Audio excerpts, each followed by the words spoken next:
Salutations à tous et bienvenue pour cette nouvelle vidéo. Alors tout d'abord, rien n'a été fait comme prévu. À la base, j'avais prévu une liste de mangas et cette semaine, j'ai tellement lu que j'ai changé tous les mangas. Aujourd'hui, on va parler de 7 coups de cœur, 7 mangas géniaux. Bienvenue dans Un jour, un manga.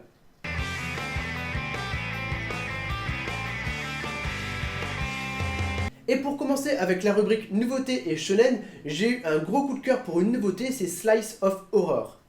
Ce manga nous raconte l'histoire de Miko, une jeune lycéenne tout à fait banale avec une vie normale comme les autres. Sauf que brusquement, un jour Miko se met à voir des esprits, des monstres assez lugubres et se retrouve paralysée par la peur. Et comme elle ne bouge pas d'un poil, le monstre ou l'esprit s'en va sans rien faire. Miko va vite comprendre qu'en fait, elle doit faire exactement comme si il n'existait pas. Elle va donc garder un self-control et toujours ignorer les monstres qu'elle voit. Sauf que c'est pas toujours évident. Quand un monstre s'assoit à côté de toi dans le bus et se met à te faire des bruits assez étranges, essaye de l'ignorer.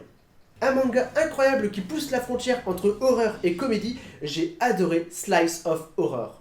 Que ce soit de voir les esprits dans des situations imprévues, essayer de trouver des remèdes tels que le sel ou des bracelets bouddhistes, on verra toutes les situations atypiques que Miko va subir pour essayer d'affronter les esprits sans jamais se faire remarquer, et en faisant comme si il n'existait pas.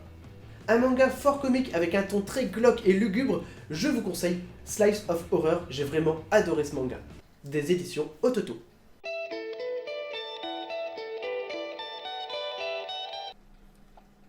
Alors, je sais de quoi tu parles.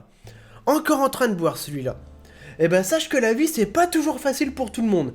La preuve, je vais te raconter une histoire. Là, on le voit bien. Voilà.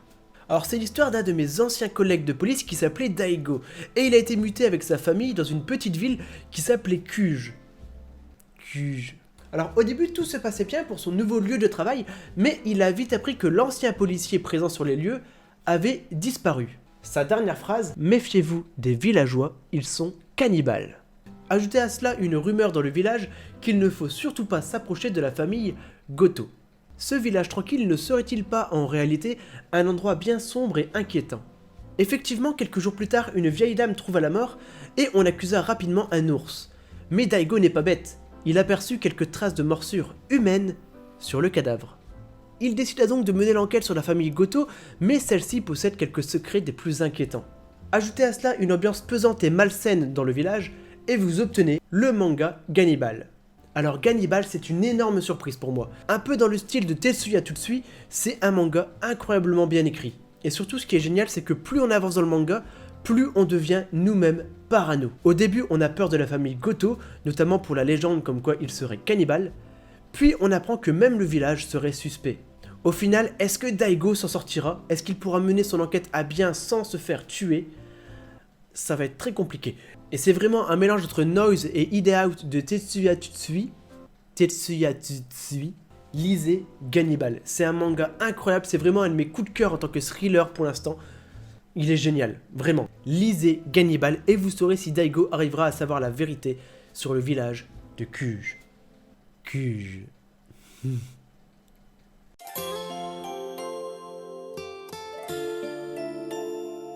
Salutations à tous et bienvenue pour la rubrique Shoujo et tranche de vie. Et préparez-vous parce qu'aujourd'hui j'ai trouvé un manga incroyable. Et ce manga c'est Rendez-vous au crépuscule. Une histoire d'une rencontre amoureuse qui finira tragiquement. Donc c'est l'histoire de Takuya, un jeune lycéen qui se voit confier une mission. Rapporter ses devoirs à une lycéenne à l'hôpital. Et cette jeune lycéenne c'est Mamizu Watarase, une jeune demoiselle atteinte d'une maladie extrêmement rare et incurable, la luminite. Une maladie qui fait que le corps humain brille à la lueur de la lune. Et donc quand le jeune Takuya va rencontrer la petite Mamizu, il va le savoir tout comme nous que cette dernière n'en a plus pour très longtemps à vivre.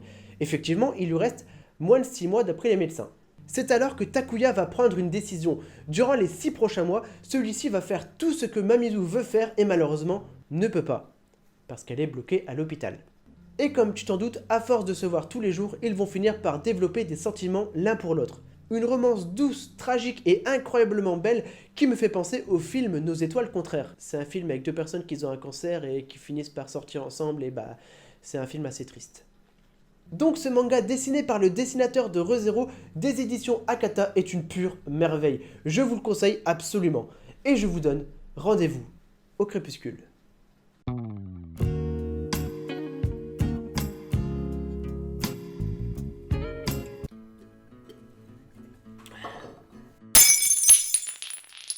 Oh mais c'est de la merde cette technologie en fait.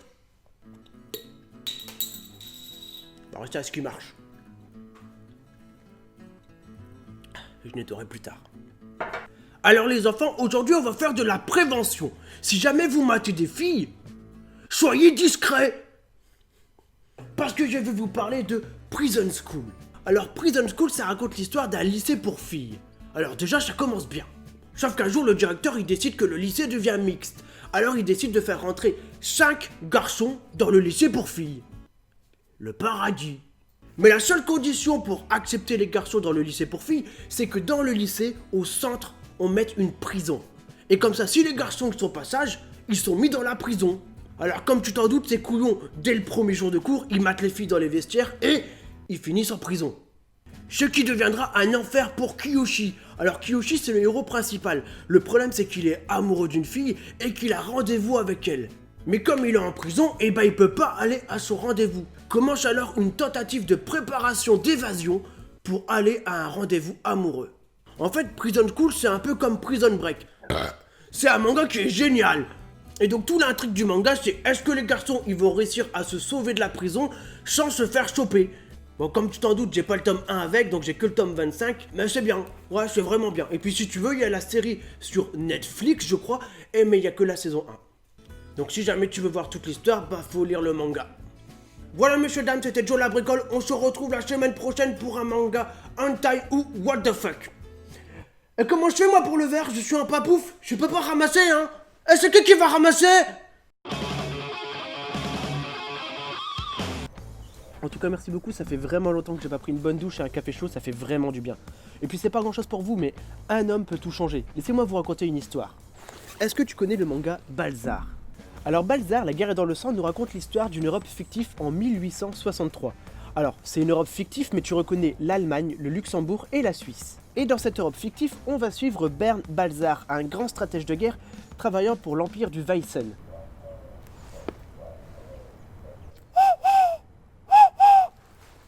Et ce grand stratège va être envoyé en tant que conseiller instructeur militaire dans l'empire voisin, à savoir le Baseland.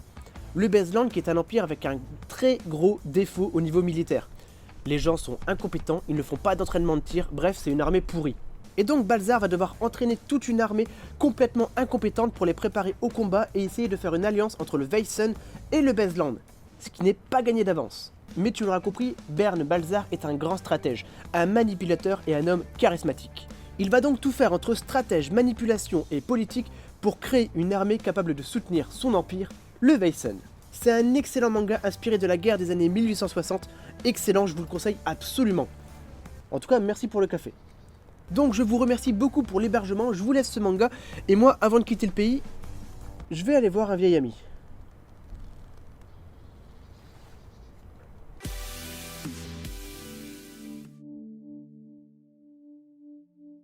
Oui, Popoun, je tue encore une ou deux personnes et je rentre à la maison. Donc, puisqu'aujourd'hui nous racontons des histoires, j'en ai une pour vous. L'histoire de Lend, un jeune aventurier. Puis, il meurt par un gros dragon. Voilà, c'est fini. Pardon. Oh, intéressant. Ainsi donc, après sa mort, Lend se réveilla en squelette. Une histoire des plus palpitantes. Et ce n'est pas tout, car à force de tuer des monstres dans le donjon dans lequel il est enfermé, Lend apprend qu'il absorbe la force de ses victimes. Ainsi, il pourra évoluer en ghoul. Tu l'auras compris, l'objectif de Lend est de tuer de nombreux monstres pour redevenir humain. Mais un monstre peut-il devenir humain? Un manga incroyable. Et si tu ne veux pas mourir, lis The Unwanted Undead Adventurer. Et si Lend met un masque pour cacher que c'est un mort-vivant, que crois-tu que j'ai sous mon masque?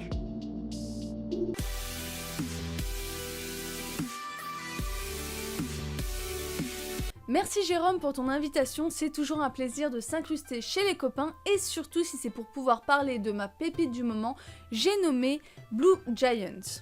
Cette histoire nous parle de passion, mais pas de n'importe laquelle, de celle de Dio Miyamoto pour la musique et plus particulièrement pour le jazz. Le jour où l'un de ses amis se décide de l'emmener dans un café-concert, ce lycéen qui semble tout à fait banal se prend de passion pour une musique qu'il n'avait encore jamais écoutée. Il le dit lui-même dans ce premier tome, « Je me suis pris le jazz en pleine tête et en plein cœur ». À partir de là, notre héros se décide à s'acheter un saxophone afin de réaliser son nouveau rêve, devenir le plus grand jazzman du monde. Nous allons donc le suivre dans ses entraînements et ses péripéties, et croyez-moi, il y en a beaucoup, puisque Dan n'y connaît absolument rien à la musique et s'entraîne en autodidacte. Mais si on doit dégager un seul mot de cette série, c'est le mot émotion, que ce soit celle de Dai ou bien simplement celle que nous transmet la musique et le jazz. Nous pourrions presque entendre la musique s'échapper des pages, et je dirais même que c'est le principal défaut de ce manga, c'est qu'on n'a pas la musique intégrée. Ils auraient quand même pu faire un effort